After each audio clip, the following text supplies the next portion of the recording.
Hi students, now we are going to explain Newton's inverse square law in gravitation. You have studied in the lower classes universal law of gravitation. Now the same in a different form we are going to study. So it is another form of universal law of gravitation only. Now for this let us consider any planet of mass small m is revolving around the sun whose mass is capital M in circular orbit of radius r. Now according to Newton, every planet revolves around the sun in circular orbit of radius r. So the mass of the sun is taken as capital M and mass of the planet is taken as m. Small m will be mass of earth or any other planet. And r is the radius of the circular orbit, center to center, the distance from the center of the sun to the center of the planet. Now in circular path, in uniform circular motion, there will be centripetal acceleration experienced by the revolving particle. So here the planet's acceleration towards the center of the circle, that is called as centripetal acceleration. So that is denoted by A. So A is called the centripetal acceleration acting on the planet. Now it is revolving in a circular path of radius r with a constant speed v. So v is the magnitude of the velocity, orbital velocity. So v is the orbital velocity, means what? Its magnitude of the orbital velocity.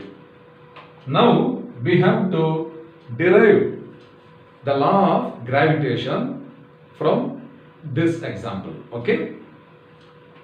Now for this I will start the derivation from the expression for the centripetal acceleration. Okay. So centripetal acceleration A is equal to minus of v square by r. We have already derived this equation in the chapter kinematics. So A is equal to minus v square by r. So this is the beginning of the derivation. So I give the equation number 1. Now the orbital velocity v in uniform circular motion, the orbital velocity v must be equal to the distance travelled 2 pi r divided by the period of revolution. The period of revolution is the time taken by the planet to complete one circular path. Is it not? So 2 pi r is the distance covered in one circumference divided by the corresponding period is capital T. So this is equation 2. Now the expression for velocity I am going to substitute in the first equation. Is it not? Therefore the acceleration is now equal to minus of 2 pi r t by t whole square. Okay, divided by r. This r term has to be substituted. Therefore, now A is equal to minus of 4 pi square r square. 4 pi square r square divided by r into t square. R into t square. So this is our equation 3. Now the mass of the planet is m and its acceleration is a.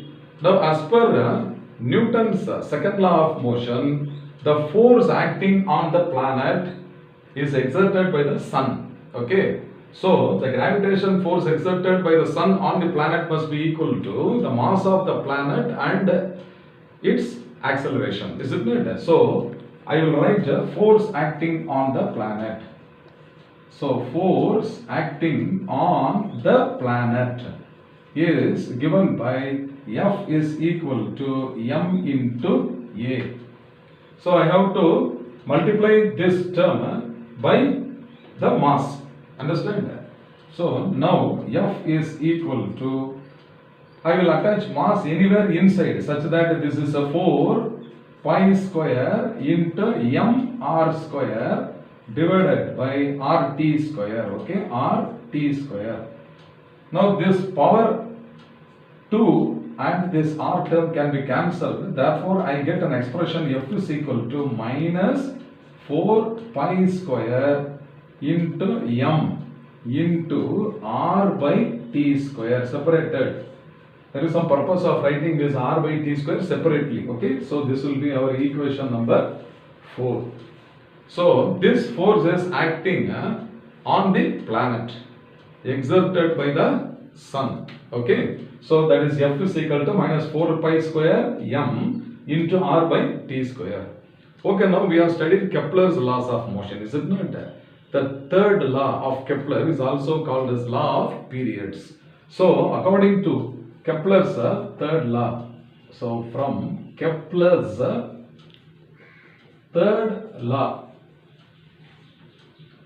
the square of the time period is proportional to the cube of the mean distance of the planet from the sun, or cube of the semi-major axis also you can take, or in general t square is proportional to r cube, or r cube is proportional to t square, or r cube divided by t square is equal to k, which is equal to a constant.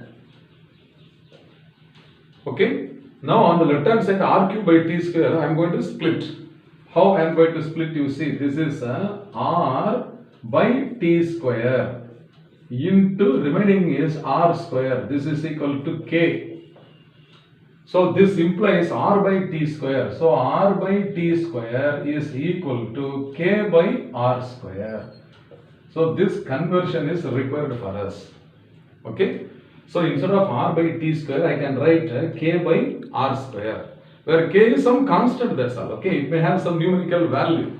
So now in equation 4 you see there is a term in the bracket which is r by t square. In place of r by t square, now I can substitute k by r square. Okay, therefore this force F is equal to minus 4 pi square m into k by r square, k totally divided by r square.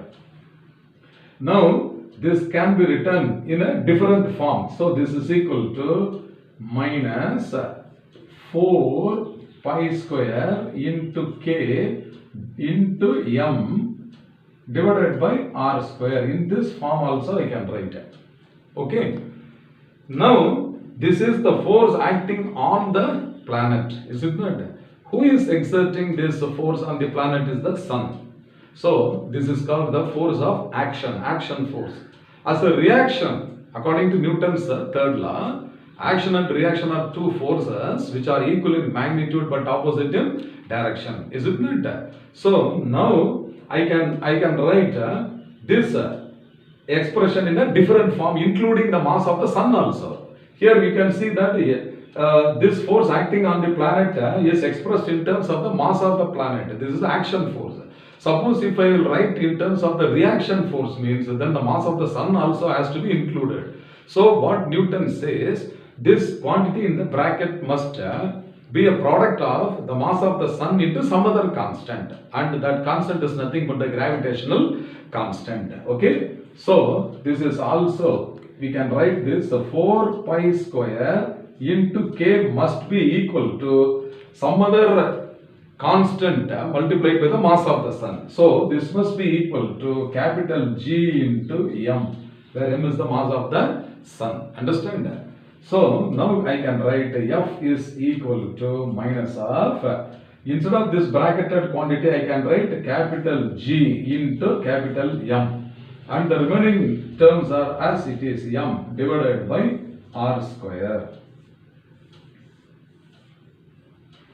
Okay, and this can be called as equation number 5, and this is the required final equation.